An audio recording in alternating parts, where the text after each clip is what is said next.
ธุชนพุทธบริษัททั้งหลายอู้ถึงเรื่องของคำว่าความฮ้อนตั้งจิตใจเปิ้นฮ้องว่าใจฮ้อนนี่เนาะใจฮ้อนเนี่ยเปิ้นฮ้องว่าคนขี้โคตรขี้มิ่งนะคนขี้โคตรขี้มิ่งเนี่ยมันเป็นธรรมดาหรอกเกิดขึ้นได้กูคนนะเพราะว่ามันเป็นกิเลสอย่างหนึ่งนะที่จะมีในปุถุชนคนธรรมดาแม้แต่พระอริยเจ้านะบางกลุ่มขั้นเบื้องต้นนั้นก็มีความโคตรเป็นเรื่องปกติจะละความโคตรได้จะต้องเป็นพระอริยเจ้าขั้นสูงขึ้นไป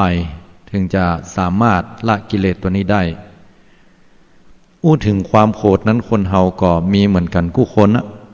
ะเกิดแล้วก็ดับไปต่างแต่ว่าภัยจะโคตรนักโคตรน้อยภัยจะเป็นคนโคตรเจือโคตรมันก็ว่าเป็นคนโคตรยากอันนี้ก็ขึ้นแล้วแต่ว่าอุปนิสัยใจคอการเลี้ยงดูปุเสือตลอดจนถึงในเรื่องราวชีวิตประจำวันที่เข้าไปสุ่มอกสุ่มใจของคนคนนั้นประสบการณ์เป็นสิ่งที่สอนให้บุคคลนั้น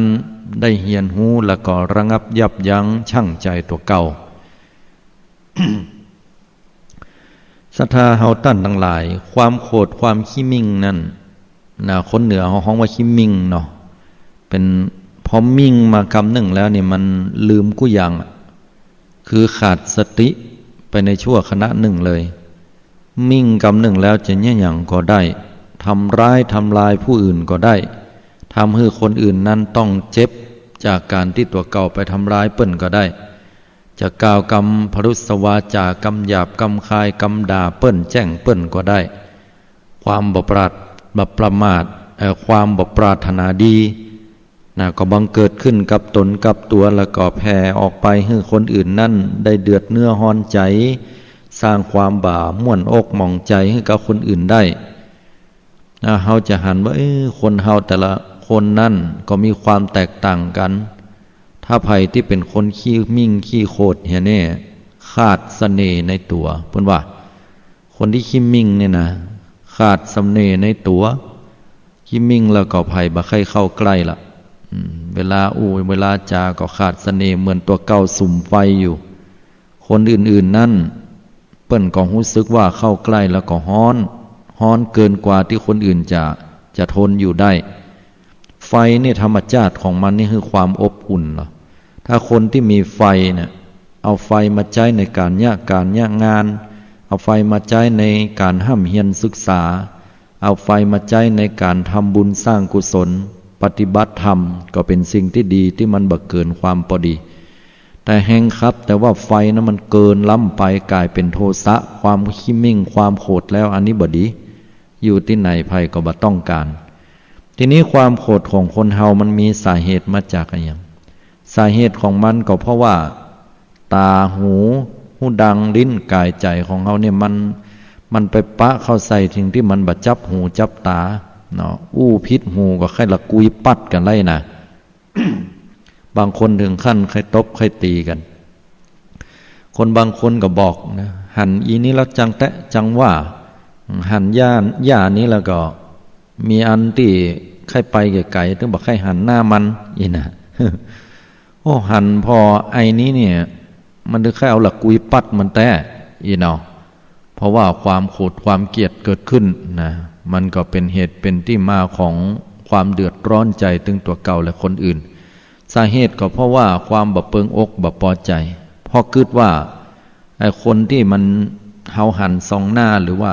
เฮาได้ปานั้นเป็นคนที่เฮาบ่ชอบ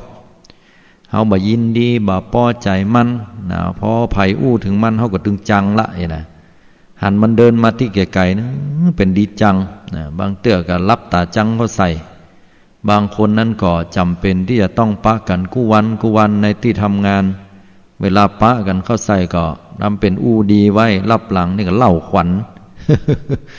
อีก็เป็นมีญาติโยมทั้งหลายเพราะความเกลียดความจังเพราะเฮาคิดว่ามันไปช่วยคนที่เฮาบ่ชอบเนาะปกติก็บ่จังกันนะแต่ว่าเอาไปเอามานะบ่ชอบพอใจแห่งคนหนึ่งมันไปช่วยยกตัวอย่างชื่อว่ามันชื่อไอ้แก้วเนาะไอ้แก้วนี่ไปช่วยไอ้มาท เฮาจังไอ้ม้าเมียตายละนะใครละกุยปัดมันพิษหัวกันไอ้แก้วก็ยังไปช่วยมันไปบ้านไอ้ม้าเนี่ยมันหมู่เดียวกันยี่น่ะพอหมู่เดียวกันแล้วก็เลยโคตรไอ้แก้วไปด้วยจังไอ้แก้วไปหาหมอทั้งที่ไอ้แก้วก็บ่ได้แยะอย่างฮื้อเนาะอันนี้ก็เพราะว่าความบ่เปิงอกพอใจเพราะว่าไปช่วยคนที่เฮาบ่ชอบ ความโกรธนี่มันเกิดขึ้นได้กู้คนบอกว่าน้อยไปจนถึงเท่าชะแลแก่ชราความโกรธเข้าไปอยู่ที่ภัยก็บ่งามละความงามบ่เกิดขึ้นโดยเฉพาะไม่ยิงละอ่อนตัวน้อยๆเวลาโกรธมาแล้วเกลียดมาเนี่ยให้นะก็บ่เป็นที่น่าฮักไปละใหญ่มาเป็นหนุ่มเป็นสาวโกรธขึ้นมาตะรถออกจากบ้านบ่เปิงใจพ่อแม่ไปเป็นเด็กแว้นนะขี่รถไปไปตั้งอื่นตั้งไกลนะแล้วก็เป็นไปสร้างปัญหาให้กับคนอื่นก็เป็นที่บ่ชื่นบ่ชอบคนอื่นเปิ้นก็แจ้งก็ด่าในที่สุดก็เอารถไปล้มไปคว่ำไปเงียงก็เป็นอันว่าเกิดความเศร้าโศกเสียใจ เกิดความเศร้าโศกเสียใจไปได้ขณะเดียวกันก็ถ้าคนเฒ่าคนแก่เกิดความโกรธความเกลียดนะอย่างก็เป็นมีดเป็นพระอย่างตะก่อนนี่อาตมาภาพหันข่าวนะว่าคนเฒ่าพอจ่ายอายุ83และคนเฒ่าไม่ยิงอายุ81อายุ80ปลายแล้วเนี่ยปรากฏว่าคนเฒ่านะพอจ่ายเนี่ยก็หันสัตตาหันใส่คนเฒ่าไม่ยิงอันเป็นเมียตัวเก่าไปอู้กับพอจ่ายแห่งคนหนึ่งพอจ่ายคนนั้นก็บ่ใช่ไผเพื่อนบ้านใกล้เคียงกันเขาเปิ้นไปอู้ไปจากันที่รับหูรับตาหน่อยก็โดยความที่ว่าเปิ้นไปปะกันโดยบังเอิญนะบ่ใช่ว่าอยู่ในห้องในหอนะไปนั่งอู้นั่งจาก็บ่ใช่รับอย่างล้ำเหลือนะจะว่ารับก็บ่รับพอหูอย่างอีฝ่ายพอใจก็บ่เปิงใจละโคตรเกลียดขนาดถึงขั้นมีปากมีเสียงในที่สุดแล้วด้วยความบ่เปิงอกพอใจก็เอามีดนั่นไปฟันไปแทงนะคนที่เป็นพอใจอันเป็นเปื้อนที่บ่ชอบนั้นคือตายไปแล้วคนเฒ่านั้นก็ไปติดคุกติดคอกก็เฮามาเกิดพออายุได้83แล้วแม่ยิงคนเฒ่าก็81ก็ไปหึงไปห่วงอย่างการคนเฒ่าสุมาเด้อเนาะกรรมภาษาชาวบ้านก็เปิ้นมีอย่างกันละเฒ่าแก่อย่างเอี้ยเปิ้นก็นอนกันอยู่กันยังพี่ยังน้องก็จะกลัวเมียตัวเก่าไปปั่นใจให้พอใจคนอื่นอยู่โอ้ยอย่ามาวุ่นวายเนาะคนเฮามันอยู่ที่โปร่งที่วางได้ก็มากึดใจกึดไปกึดมาว่าคนเฮานี่ความโกรธนี่มันเกิดขึ้นกับไผแล้วมันฮื้อโตดกับคนนั้นไม่ยิงที่เฮาว่างามๆนี่นะกริยาอาการงามๆไผว่าไม่ยิงงามเนี่ยเพิ่นว่าไปพอในยามไม่ยิงโกรธไม่ยิงงอนนี่งามนะไม่ยิงงอนไผสักคนนึงเนี่ยเหมือนป่าคางเบือนเพิ่นว่ามันงามนี่นะแต่ถ้าไม่ยิงโคตรขึ้นมาเป็นฟืนเป็นไฟแล้วความงามบ่งามละต่อให้ไม่ยิงนั้นจะประดับประดาไปด้วยมุกแก้วแหวนเงินทองเพชรนิลจินดาอย่างต่างๆใส่ตามมือใส่ตามคอก็ถือว่าเป็นบุคคลผู้บ่งามเพราะว่ากริยาอาการขึ้นมาแล้วสุมาเตะอย่างเปิ้นว่าน่ะติ่นสิ้นขึ้นมาอะไรน่ะเป็นมึงเป็นกูละกรรมนี้เนี่ยกรรมด่าลูกไหนมาบอกว่าสัตว์สิ่งหิ่งห้อยไหลออกจากปากจากคอกันนี้ก็ได้ตบได้ตีกันละได้เอามือไปตื้นผมกันละก็เป็นความบ่ชอบอกชอบใจบ่กินเส้นกันละคำนี้พิษหัวกันต่างบ้านต่างจองบ่ให้ภัยไปย่ำเข้าคุ้มไปความโกรธนี่มันทำให้มันยิงบังงามเลยโยมทั้งหลายขณะเดียวกันความโกรธนี่ก็เป็นที่มาของความสามัคคีอันขาดสะบั้นลงเหมือนกันเนี่ยคือคนที่ดีๆกันเนี่ยมีความสมัครสมานสามัคคีภายในครอบครัวพ่อกับลูกก็ตามแม่กับลูกแม่กับพ่อผัวกับเมียคนเฒ่าคนแก่เนี่ยก็มีอันจะต้องพิจใจกันล้างลากันไปต้องมีอันพิจใจล้างลากันไปปากันห้างกันเหียแยกกันอยู่กันไปเหียก็เพราะความบ่เข้าใจด้วยอารมณ์เนี่ย เพราะความบ่เข้าใจกันฉะนั้นถ้าคนเฮาเวลาโกรธเวลาเกลียดหือไผแล้วนี่ต้องระงับยับยั้งความโกรธจะไปอู้เด้อหลีกหนีไปที่อื่นรอให้ใจเย็นแล้วก็ปิกมาอู้กันคนเฮาเวลาโกรธแล้วมันบ่ฟังเหตุผลคนอื่นน่ะต่างคนต่างมีเหตุผลตัวเก่า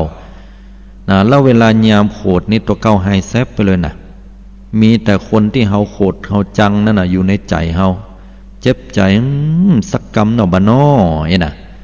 สักลังเตื้อสู้บ่ได้นะบอกว่าจะสู้เรื่องทรัพย์สินเงินทองบ่ได้ก็ดีสู้บ่ได้ด้วยอำนาจก็ดี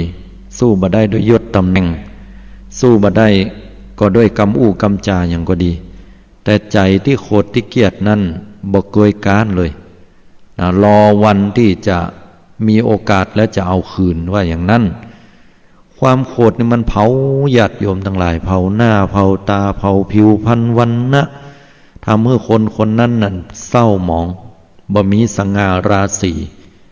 สมัยบัดเดียวเพิ่นฮ้องว่าบ่มีออร่า แล้วก็ยิ่งความโกรธความเกลียดนี่เข้าสู่บุคคลใดสังคมใดก็ตามก็มีแต่คำว่าแตกแยกกันความสมัครสมานสามัคคีก็หายไปบ้านปี่เมืองน้องก็หายกันไปกลับกลายเป็นว่าคนละเขตคนละตี้กันไปเหียอยู่ด้วยกันบัดถูกบัดท้องบัดต้องกัน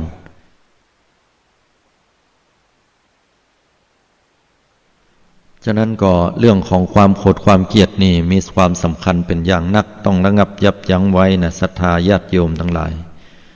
ทีนี้อู้ถึงความโกรธความเกลียดในพี่น้องศรัทธาญาติโยมอาตมาภาพก็เพิ่นเปรียบเทียบเนาะพระพุทธเจ้าเพิ่นเปรียบเทียบความโกรธของคนเฮานี่เหมือนงูเพิ่นว่านะมันเหมือนงูอย่างใดศรัทธาทั้งหลายพุทธเจ้าบอกว่าปุคละผู้ใดไผผู้หนึ่งฟังไว้เน้อญาติโยมว่าเฮาเป็นคนแบบไหนในบรรดาความโกรธถึงหมดบัดเดี๋ยวนี้เปิ้นเพียบเตรียมเป็นงูเฮาเป็นงูประเภทไหนว่าอย่างนั้นน่ะคนเฮามันมีความโกรธเป็นธรรมดากู้คนเนาะลองพอเหรอพุทธเจ้าเปิ้นตรัสไว้บอกว่าบุคคลจำพวกที่หนึ่งนั้นเป็นคนขี้โกรธง่ายแต่ว่าโกรธบ่เหมือนนะครับเข้าตำหาว่าโกรธง่ายหายเร็วเยตนะโกรธง่ายหายเร็วคนประเภทนี้เปิ้นว่าเพียบเตรียมไปเหมือนงูที่มีพิษแล่นนะก็คือว่ามีเป็นงูพิษนะเนาะแต่ว่าพิษมันไปโวยแต่โชคดีที่ว่าพิษมันไปโวยนั้นมันบ่ร้ายแรงบ่สามารถทำให้สัตว์อื่นหรือว่าคนอื่นนั้นตายลงได้นะอันนี้ก็ถือว่าเป็นคนประเภทแรกคือคนโกรธง่ายหายโวยคนลักษณะนี้นั่นเป็นคนที่เปิ้นฮ้องกันว่าคนขี้โกรธก้อมภายที่คนขี้โกรธก้อมบ่เข้าใจนี่เป็นอันว่าต้องตัดญาติขาดมิตรหรือว่าโกรธเปื้อนเป็นบ่เกยกันนี่นะก็บ่สุงสิงอิงนั่งกันละบ่อยู่ด้วยกันละเพราะฉะนั้นคนโกรธง่ายหายเวยนี่ถ้าเมินเข้าเปื้อนเข้าใจจังมันเตอะ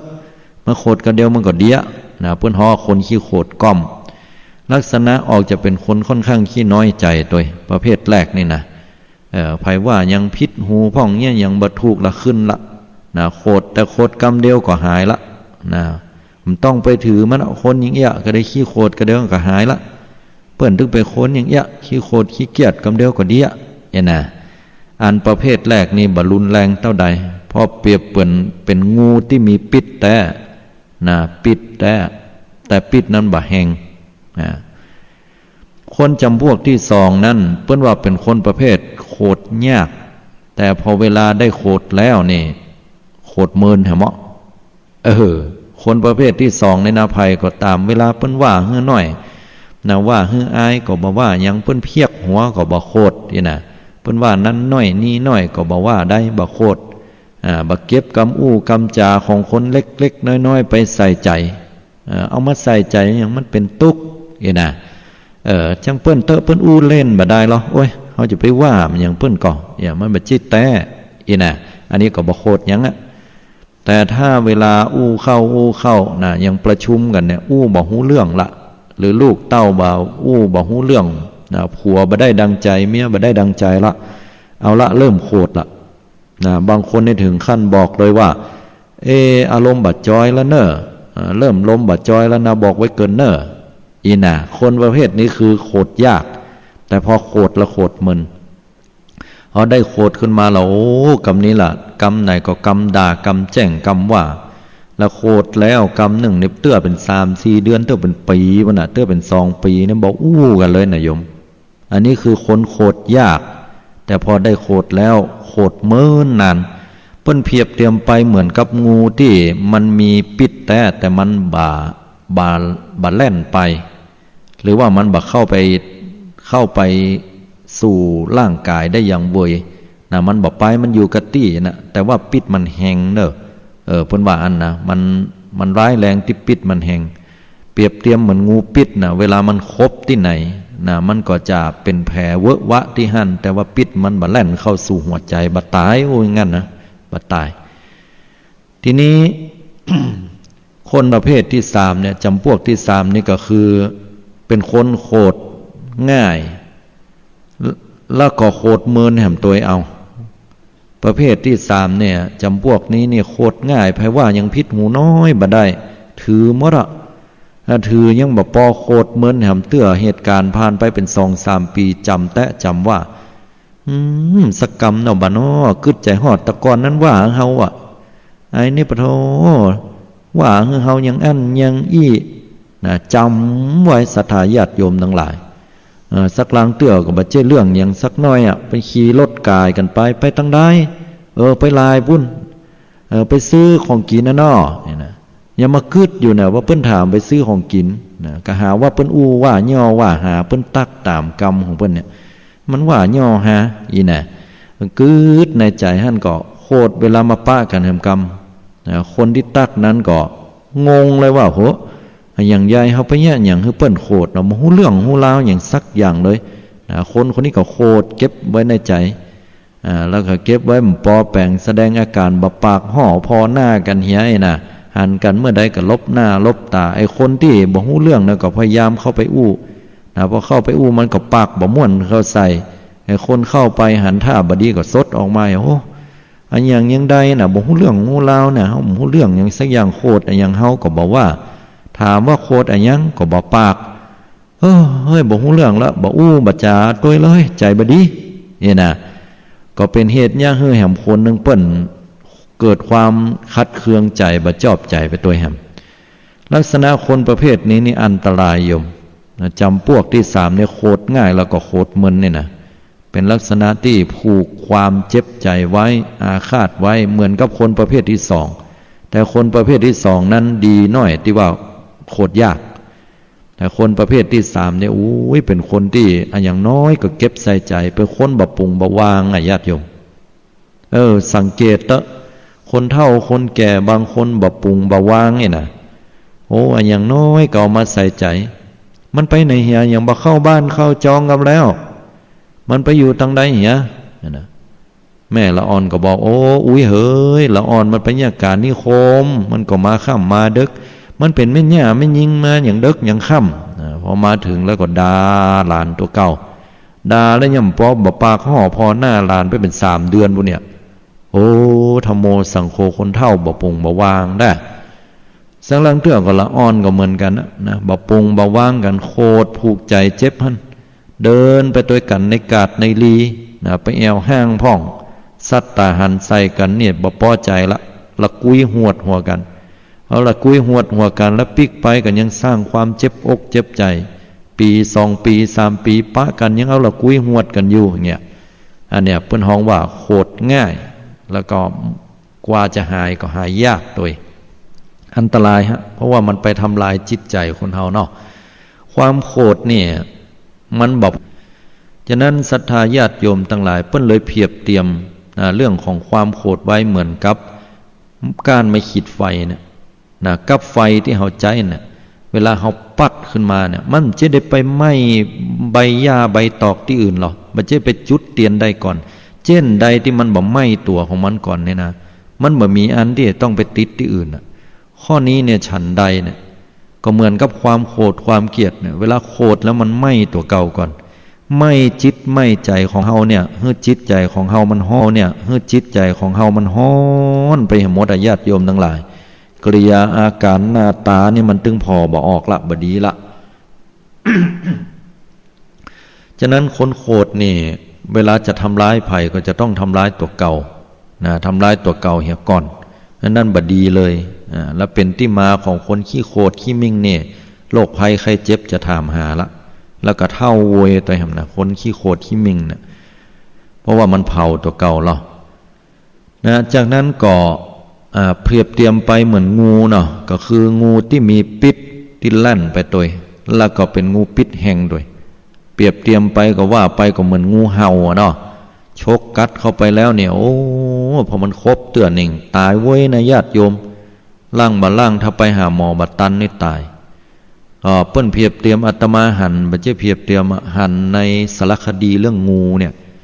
นะเรื่องงูเนี่ยอาตมาไปหันงูเห่าเนี่ยนะถ้าว่ามันออกจากไข่เนี่ยออกมาบัดใดเนี่ยยังมีน้ำเมือกมันอยู่รอบตัวเนี่ยถ้ามันได้ครบคนเอามือแย่เข้าไปแล้วไปครบเนี่ยปิดมันเท่ากับป่อแม่ของมันเลยนะเพราะนั้นแล้วงูเห่าบอกว่าตัวใหญ่ตัวน้อยหึ่นหนีหึ่นไก่ญาติโยมทั้งหลายปิดมันเต้าเทียมกันหมดเลยมันบ่ได้แบ่งว่าอ๋อตัวน้อยอยู่ปิดมันบ่มีบ่ใช่อันเน้อโยมระวังให้ดีนะเวลาโดนครบโดนอย่างแล้วเนี่ยถึงต้องหู้จักงูแล้วก็ถึงไปบอกหมอได้ว่าเนี่ยขจายฉีดใส่ลุ่มบ้านตายบางคนบอกอ๋อไอ้หนูงูน้อยเหรอนิ้วก้อยกันมันไปตายยังได้เอายาทาอย่างก็ได้อ่ะเห็นน่ะไปว่านะโยมมันต้องพอว่ามันเป็นงูอย่างตัวนะบ่แน่ใจนี่น่าเพิ่นถึงได้บอกว่าบุบงูแล้วเอาไปให้หมอพอนะมันเป็นอย่างนั้นหรอบ้านนี่ตายได้นะโยมต้องระมัดระวังด้วยก็เหมือนกับคนเนี่ยคนเฮาเวลาคนโคตรง่ายแล้วก็ปลายบ่พอเมินกว่าจะหายนะอันนี้นี่อันตรายเหมือนงูเห่าแต่เนาะทำร้ายถึงตัวเก่าทำร้ายถึงคนอื่นตัวคนจำพวกที่สี่นั้นเพิ่นว่าเป็นคนบ่ค่อยโคตรเท่าใดนะโคตรยากแล้วปลายบ่พอนั่นก็โคตรเหมือนบัดนั้นเท่าใดก็แล้วไปเหียอีน่ะอันนี้ดีน้อยเฮ้ยดีนักเลยทีเดียวเนาะเพียบเทียมไปเป็นงูมีพิษแต่พิษมันบ่แล่นไปไหนอยู่กับที่ละปลายบ่พอพิษก็บ่แห้งด้วยน้อยเดียวน่ะครบไปเรียบร้อยแล้วก็บ่ต้องไปหาหมดหาหมออันยังก็ถึงเป็นอันว่าบ่มีปัญหาอย่างเลยนะว่าไปก็เหมือนงูเขียวเนาะมันที่บ้านเฮาว่าบ่มีพิษที่จริงมันมีพิษนะโยมแต่พิษมันอ่อนมันบางล้ำเวลามันไปคบใส่จักแตนไปคบใส่แมงอย่างอื่นตัวน้อยๆเนี่ยแมงหมู่นั้นก็ได้รับพิษแล้วมันก็ตายแต่ว่างูประเภทนี้ที่เฮาว่ามันบ่มีพิษนั่นก็คือว่าพิษมันบ่สามารถจะทำลายเฮาได้เนาะครบแล้วก็เป็นห้อยแห่น้อยเดียวก็แล้วไปนะเพียบเทียมไปก็เหมือนกับคนที่บ่ล่ำโคตรไผว่ายังฮื้อก็บ่เอามาใส่ใจปงวางเนี่ยมันก็บ่อันน่ะนะคนเฮาเกิดแล้วก็ตายเปิ้นก็ว่าไปอันเนาะนะบางคนก็ปงเหี่ยว่าปากเขาถึงเป็นคนอย่างนั้นนะเฮ้ยเฮาบ่ถือเหี่ยก็แล้วไปฮะนะแล้วไปบ่พอเวลาเขาว่านักเข้าบ่ฮู้เรื่องก็โคตรเรียบร้อยแล้วก็สักกรรมนึงก็หายสักบึดสักเมื่อก็หายน่ะลักษณะคนประเภทนี้คือคนนี่บ่ค่อยล่ำโคตรยากแล้วก็หายโวยอันนี้เป็นประเภทที่สี่หรือว่าบุคคลจำพวกที่สี่เปรียบเทียมกับงูถึง4ประการสรุปแล้วก็คือว่าความโคตรเนี่ยเพิ่นว่ามีลักษณะคนโคตรง่ายหายเวย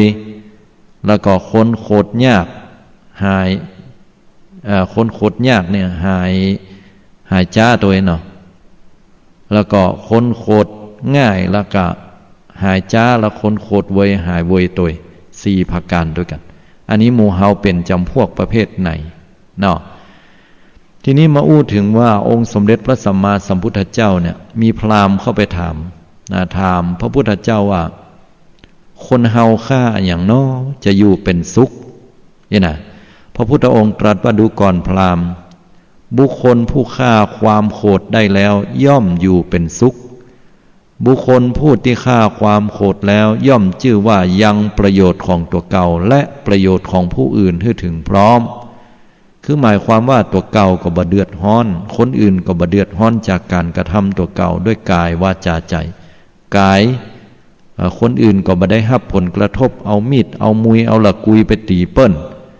วาจาก็บ่ได้รับผลกระทบโดยกรรมอู้เสียดสีด่าทอกันโดยจิตใจก็บ่มีอันผูกขาดพยาบาทจองเวรซึ่งกันและกันอันนี้เรียกว่าประโยชน์เปิ้นถ้าเป็นประโยชน์ตัวเก่าก็บ่เผาไหม้จิตไหม้ใจตัวเก่าบ่เก็บความเจ็บปวดรวดร้าวผูกอาฆาตเป็นเหตุให้ก่อเวรก่อกรรมเป็นเจ้ากรรมนายเวรต่อกันก็นี่เรียกว่าประโยชน์ของตัวเก่าแล้วก็รักษาไว้ซึ่งประโยชน์ทำหลายๆอย่างสำหรับเปิ้นสำหรับตัวเนาะอันนี้ล่ะเป็นเรื่องของความโกรธญาติโยมทั้งหลายทีนี้จะยกตัวอย่างเรื่องราวของความโกรธให้ศรัทธาญาติโยมได้ฟัง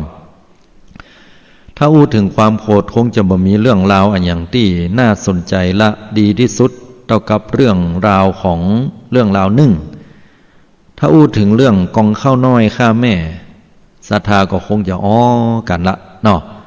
แต่ว่าเรื่องราวนะมันจะมีความละเอียดเป็นเหตุการณ์อย่างใดก็ลองมาฟังกันวันนี้อาตมายกเรื่องราวนี้มาประกอบเรื่องความโกรธมันเกิดขึ้นที่ตำบลตาดทองอำเภอเมืองจังหวัดยโสธรบนจังหวัดนี้อยู่ที่ภาคอีสานเรื่องราวของเปิ้นเป็นนิทานพื้นบ้านเล่ามากันบอกว่ามีครอบครัวหนึ่งเป็นชาวนาแม่ชื่อว่าบุญ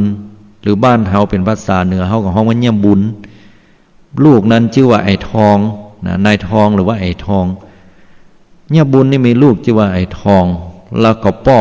หรือว่าผัวของตัวเก่านั้นได้ตายไปนะผัวของยะบุญนี่นะก็คือป่อไอ้ทองเนี่ยได้ตายไปแล้วไอ้ทองเนี่ยก็ใหญ่หน้ากล้าบานขึ้นมาเป็นป้อจายหนุ่มนี่แหละอายุสักราวๆสาวปลายหน่อยหนุ่มไฟแหงกล้ามเนื้อทำมัดทำแมงเนี่ยการเนี่ยงานเนี่ยมันถึงอันละเนอะเน็ตหรือเปิ้นอะนะแล้วก็หลังสู้ฟ้าหน้าสู้ดินเป็นคนที่ฮักแม่คนหนึ่งฮักแม่และกตัญญูกตเวทีจัดดีไอ้ท้องนี่ก่อไปเนี่ยการเนี่ยงานโดยการใส่เนี่ยให้ใส่นาอยู่ตลอดโดยเฉพาะหน้านั้นเป็นหน้านาก็ไปไถนาอยู่กุวันแม่ของไอ้ทองก็คือเนี่ยบุญเนี่ยก็มีหน้าที่ในการส่งเข้าให้ลูกอย่างเดียวนะเพราะว่าเนี่ยบุญนั้นเท่าแล้วนะทีนี้ไอ้ทองนี่ก็หมายมั่นปั้นมือว่าจะเก็บเงินเก็บทองจากการที่ตัวเก่าเนี่ยให้ใส่นานั้นไปสู่ขอแฟนสาวตัวเก่าเพื่อที่จะให้ถูกต้องตามประเพณีแล้วก็แม่ของไอ้ทองนี่ก็กึดใจว่าจะใครให้ลูกนี่เป็นฟังเป็นฟ้าใครได้เมียมาช่วยในที่สุดก็ทำสำรับกับข้าวป่าอาหารทรงให้ลูกตัวเก่าก็เท่าขึ้นมากุวันใครมีหลานน้อยตัวใครอุ้มหลานน้อยว่าอย่างนั้นก็เนี่ยกันอย่างอีกุวันมีอยู่วันหนึ่งนั้นปรากฏว่าไอ้ทองมันก็ไปใส่นาเหมือนเก่า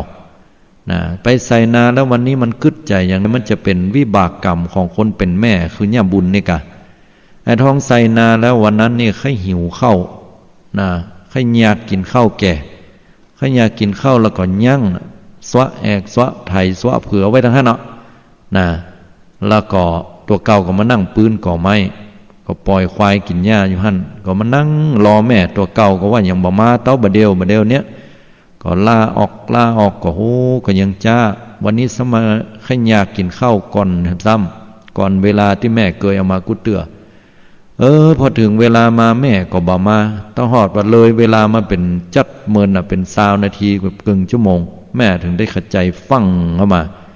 หันซะแม่ก็โคตรขนาดแล้วเนี่ยกึดในใจละมาแล้วมึงเนาะอย่ามาบัดเดียวนี้บอกว่าอยากกินข้าวจะตายอยู่แล้วเนี่ยไปเนี่ยตายอยู่ที่ไหนมากึดสปะอย่างหรอ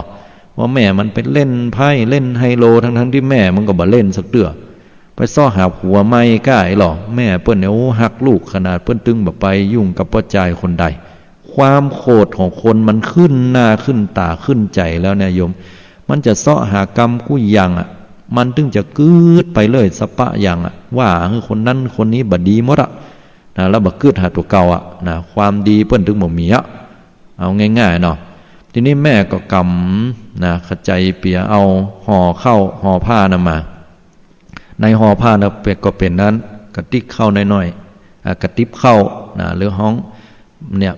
ก็มากันก็เดินมาระหว่างทางที่เดินมานั้นก็พอมาถึงก็อู้กับลูกเฮยแม่ ฝั่งไปหาไปที่วัดนะเอาเข้าไปฮื้อตุลุงเปิ้นไปถวายทานวันนี้เป็นวันศีลวันพระลูกเคยก็เลยไปทำบุญนะกองข้าวใหญ่นั่นนะ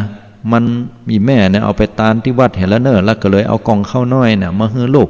อันน้อยนี่ก็บอกเป็นอย่างนะอีแม่เอาข้าวเนี่ยยัดเข้าใส่มันก่อปอเดียวกับเต้าเดียวกันนั่นเนาะกับกองข้าวใหญ่ลูกมันหันอย่างนั้นก็หน้ามืดขึ้นมาเหลือเก่าก็ด่าแม่มันน่ะบดีกินดีใจเลยเนาะไผว่าสักเตือบเรากองข้าวจัดใหญ่กูวันนี้ยังกินเนี่ยบอกปออันนี้กองข้าวน้อยเดียวมันจะกินปอกะอย่ามาเงาใบเงาคนเท่าอย่างนี้ล้ำเหลือมาฮักลูกฮักเต้ากะกูย่ำอย่างนี้ยังบ่พอเนี่ยเป็นมึงเป็นกูขึ้นมาละกับนี้โคตรขึ้นมาแม่ก็บอกลูกเอ้ยใจเย็นๆอีแม่ไปเอาบุญเอากุศลมาฝากบาต้องมาฝากหาตึงบอกฟังแล้วกับนี้เอาเข้ามาน้อยเดี๋ยวมันจะกินได้กับปัดมือแม่มันเข้าตกลงหันด้วยความโคตรก็ไปเปียเอาคันไถตัวนั้นที่มันไถนำมาบุ๊บแม่มันแม่ลูกเอ้ยไปย่าอีแม่ไปย่าอีแม่แม่เจ็บลูกเอ้ยบับฟังบ่าหูกำกะแกงกูกะอย่างนั้นอย่างนี้ก็บุ๊บแม่มันนะลูกเอ้ยไปย่าอีแม่เจ็บลูกเอ้ยในที่สุดมันก็บุ๊บเข้าแม่มันก็นอนลงหันนะแล้วมันก็สวะ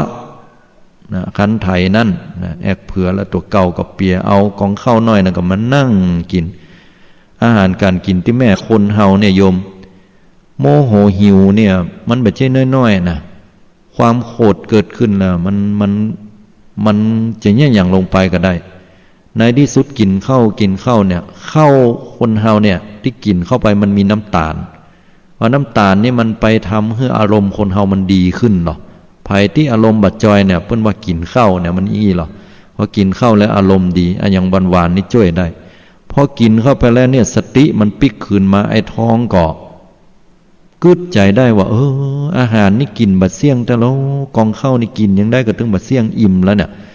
ก็เลยขึ้นหาแม่ตัวเก่าก็วายหน้าไปพอมีละแม่มันนอนเนี่ยนิ่มซิ่งบ่ไหวบ่เฟื่อนอย่างซักอย่างเลือดอาบหน้าอาบตาอาบตัวแล้วหันเข้าไปงานไอ้ทองเข้าไปแม่เป็นอย่างนี้แม่จะไปละเฮานะแม่เอ้ยนะให้อยู่อย่างนั้นเศร้าโศกเสียใจพิไรลำพันกูสิ่งกูอย่างโคตรตัวเก่าเกลียดว่าแม่เอ้ยแม่ลูกสุมาแม่เอ้ยปิกมาอนิจจาดวงวิญญาณของแม่มันออกจากร่างไปแล้วบ่เหลือแล้วมีกระจื้อมีกาสรีละร่างกายละไว้หันชีวิตของแม่วิญญาณของแม่ออกจากตัวเก่าไปไอ้ทองเกิดความเศร้าโศกเสียใจอย่างที่สุดตัวเก่าได้ทำมาตุฆาตฆ่ามารดาเหี่ยแล้วเมื่อเป็นอย่างนี้ไอ้ทองก็เลยเกิดความสำนึกอย่างนักจัดงานศพเรียบร้อยแล้วก็ตั้งสัจจะอธิษฐานบวชแล้วก็สิกขาลาเพศออกมาแล้วก็มาแปลงพระธาตุแปลงองค์ธาตุนี้อยู่ชื่อว่าองค์ธาตุกองข้าวน้อยข้าแม่อยู่จังหวัดยโสธรซึ่งอันนี้เป็นเรื่องที่เล่าให้ฟังเป็นนิทานพื้นบ้านที่ผูกขึ้นมาส่วนจะมีความผิดความถูกหรือเรื่องราวเหตุการณ์แต่เปิ้นเป็นอย่างใดอันนี้ทราบบ่ได้ต้องไปศึกษาเรียนรู้ด้วยตัวของเฮาเองก็แต่ว่าจะยกเป็นเรื่องนิทานที่เปิ้นเล่ามาอย่างเงี้ยให้ศรัทธาฟัง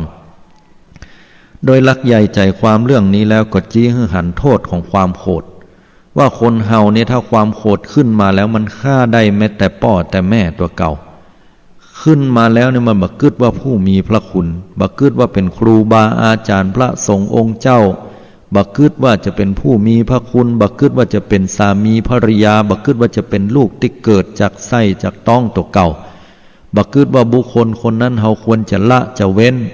บักกึดว่าบุคคลคนนั้นเปิ้นเนี่ยดีกับเฮามาเพียงใดโคตรเพียงครั้งเดียวความดีตึงหมดของเปิ้นหายไปหมดเลยความโคตรบดีเล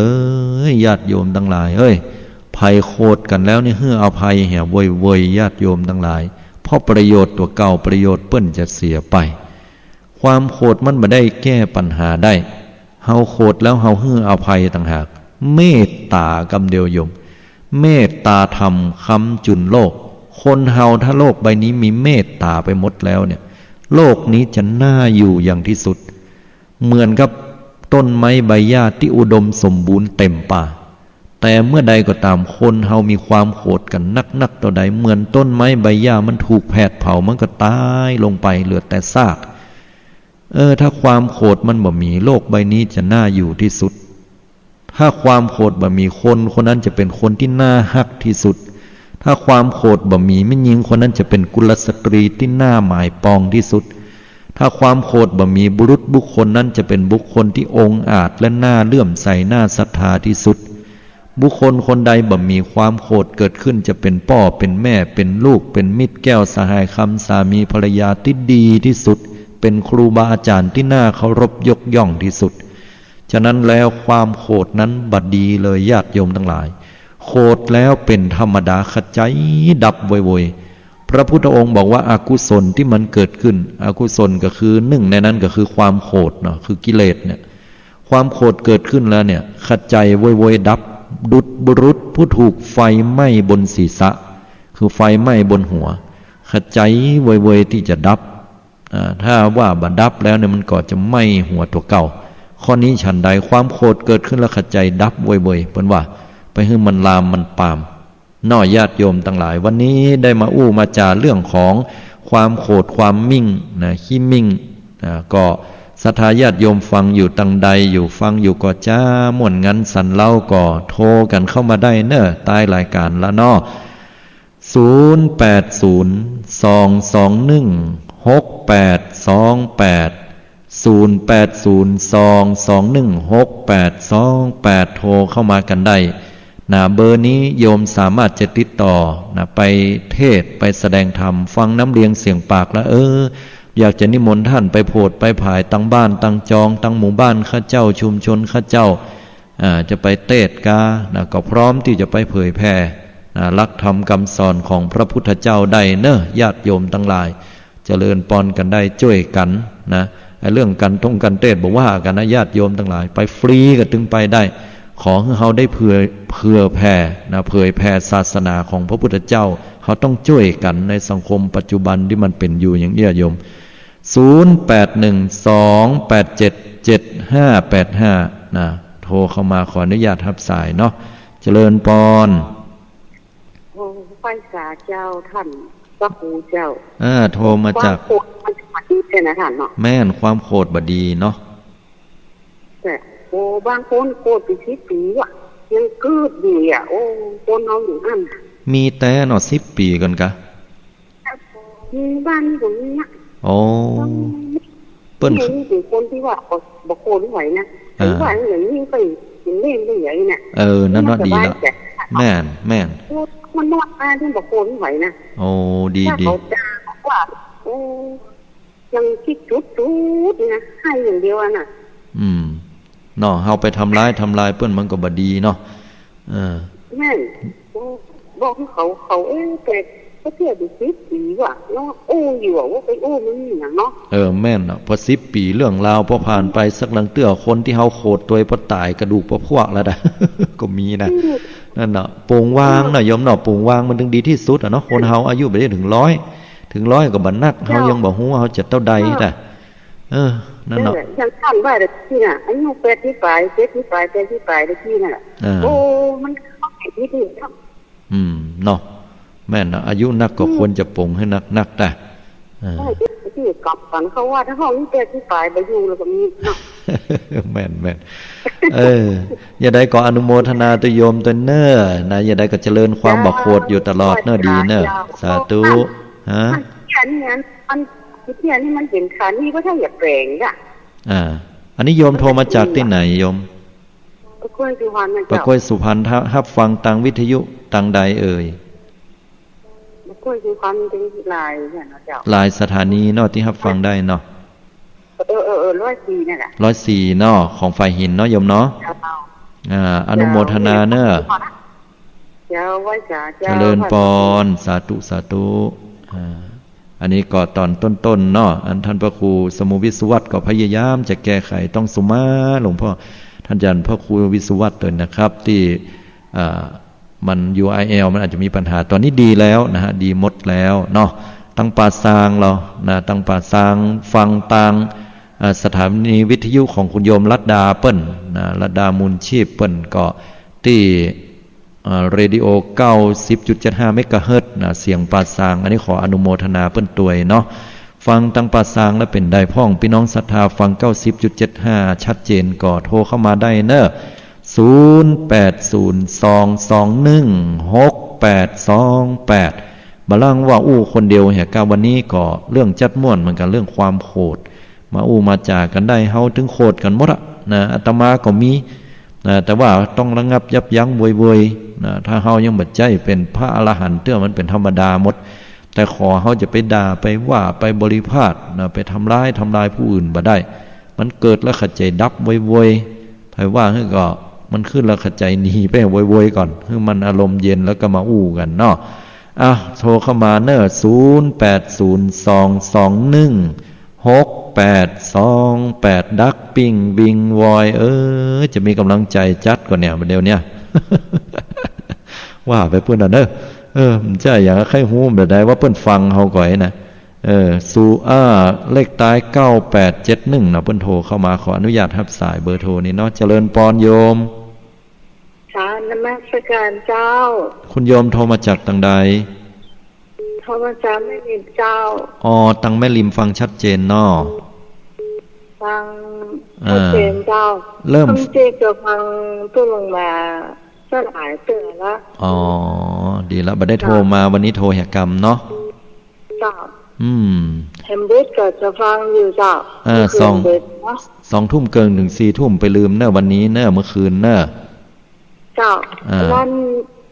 นั่นฟังอยู่แล้วก็จะลงวิเคราะห์ข่าวด้วยดีเนาะ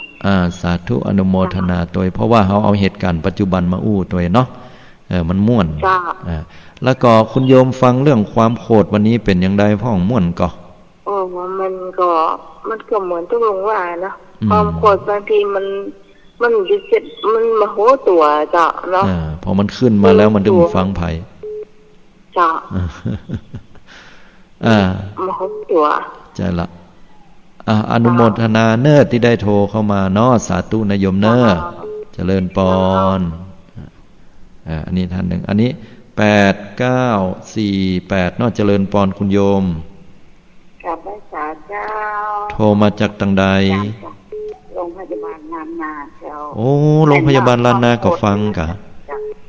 ฟังทุกตนทุกองค์เลยดีละสาธุถ้าเขาจริงที่มาถูกกาเขาก็ล้างตายเนี่ย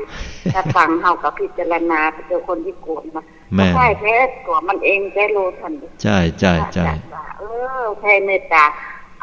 อย่าน้ำมันก็เอาหมดพิษมันพิษแต่มันต้องเอาชนะความชนะจากไผ่อยู่ที่ใจของเราเนาะถูกต้องเราชนะใจตัวเราเป็นกำลังใจนะแจ้สาธุอนุโมทนาเนอะอันนี้เป็นโทรมาจากโรงพยาบาลลานนาเนาะอนุโมทนาคงจะเป็นคุณโยมพยาบาลหรือเจ้าหน้าที่เปิ้นหรือคุณหมอบอกว่าเนาะแต่ว่าขออนุโมทนาเปิ้นว่าแต่บ่ต้องไปว่าไปหยังเขานะเขาก็ญาติน้ำหมายตานอภัยให้เปิ้นเหียเดี๋ยวกรรมก็ไปตกที่เปิ้นพวกนะก็ดีไปอย่างเนาะบ่ต้องได้ไปว่าไปหยังให้เปิ้นบ่ต่อล้อต่อเถียงต่อปากต่อกรรมเนาะมันก็กรรมมันก็บ่ยาวไป6232ชนะใจตนเองนั่นแหละเป็นดีเนาะเจริญปอนโยมพระสาเจ้าท่านโทรมาจากทางใดแม่โทรจากแม่ออนให้เจ้าอยู่แม่ออนจำได้แล้วแม่ออนสักกับแปงให้เจ้าฟังเรื่องความโกรธแล้วใดคติสอนใจอย่างใดพ่องดีแต่ท่านเฮ้ยแม่ฟังเข้าใจดีนะท่านเนอะเข้าใจชัดเจนดีเนาะเจ้าคนเฮามันก็โคตรเป็นธรรมดาเนาะแต่ว่าพยายามระงับยับยั้งไว้จะดีได้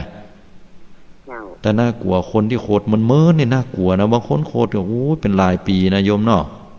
แต่กันเนาะบางเตื้อก็เป็นตีนเป็นมือนี่มันจะบาโคตรตายท่านเฮ้ยดีละสาธุเนี่ยตั้งท่านตลอดนะท่านเนอะสาธุที่เป็นกำลังใจเนาะส่วนทุกกงเจ้าไม่โทเป็นกำลังใจท่านเนอะสาธุอนุโมทนาท่านเลยชัดเจนดีเนอะไม่อ่อนให้นะเจ้าสาธุตัวเนาะเจ้าเจริญปอนอันนี้ก็จากแม่ออนโทรเข้ามาเนาะ เช็คหลายๆที่แม่ออนแม่ริมนะหลายที่โรงพยาบาลลานนาละปูนหายเป็นดังใดคุณยองสุ่มโทรมากำแล้ว แซวเนี่ยเป็นหลักฟังกันจัดหลายอ่ะวะอย่างบันน้องเงิกเนี่ยฟังกันเกือบถึงบาทเนี่ยมันโทรอ่ะถามว่าซื้อว่าบัดโทรเพิ่นก็บอกว่าเขาจังแซวกันทำไมเนี่ย โทรหาตุลุงไหวเนี่ย ปิ้นยังเนาะโทรมาได้เนาะพี่น้องลาวก็ได้พี่น้องไทยพี่น้องยองเฮาเนาะโทรมากันได้หมด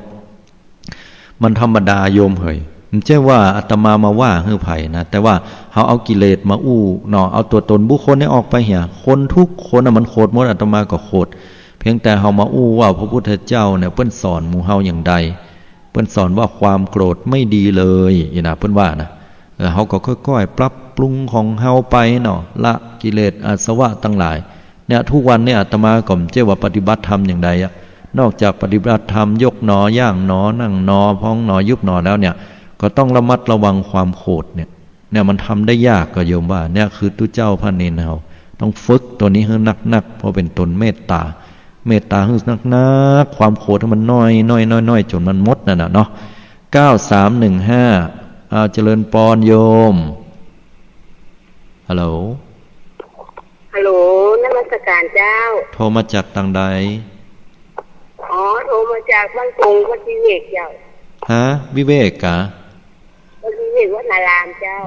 เจริญปอนเป็นยังไงทางฟังทางปุ้นเนี่ยชัดเจนเนาะเจ้าชัดเจนเลยเจ้าเรื่องความโกรธได้อย่างพ่องวันนี้จ้าความโกรธนี่ว่าความโกรธนี่ถ้าจะยังรู้ระงับอารมณ์ไว้เพราะว่าทำไปมันก็มีประโยชน์จากสิ่งอย่างเนาะมันมีแต่โทษเนาะจะมันจะโทษอย่างตอนที่ว่าแม่เอาเข้าไปว่าแม่เอาเข้ากองใหญ่ไปตานแล้วก็เอากองน้อยเนี่ยมาให้ลูกกินมาตานกินบาเสี่ยงแล้วก็มันสะเทือนใจเนาะสะเทือนใจแล้วความโกรธล่ะแล้วทีนี้กินมาอินเขาว่ากินมาอินแล้วก็ทำร้ายแม่พอดีน่ะนี่จะได้มาหอมแม่ไปเสร็จแล้วนั่นนะแก้ไขยังบ่ได้ล่ะเนี่ยคนเฮานอกก็เนี่ยเพิ่นว่าถึงบอกว่าก่อนจะยังต้องมีสติต้องกึดให้ได้ความโกรธเกิดขึ้นแล้วสติมันหายไปเลยโยมเนาะเพราะฉะนั้นเปิ้นให้ถึงได้ฝึกสติไงสติปัฏฐานฝึกไว้เนี่ยเพราะว่ามันมีประโยชน์อย่างเงี้ยเนาะที่ฝึกสติปฏิบัติกรรมฐานปฏิบัติธรรมเนี่ยสติมันจะเกิดขึ้นง่ายพอเกิดขึ้นแล้วเนี่ยมันจะแบบไปทำร้ายความโกรธขึ้นมาก็จะตัดได้โดยสติขึ้นมาก่อนพอมีสติมันก็หายไปละยี่นะ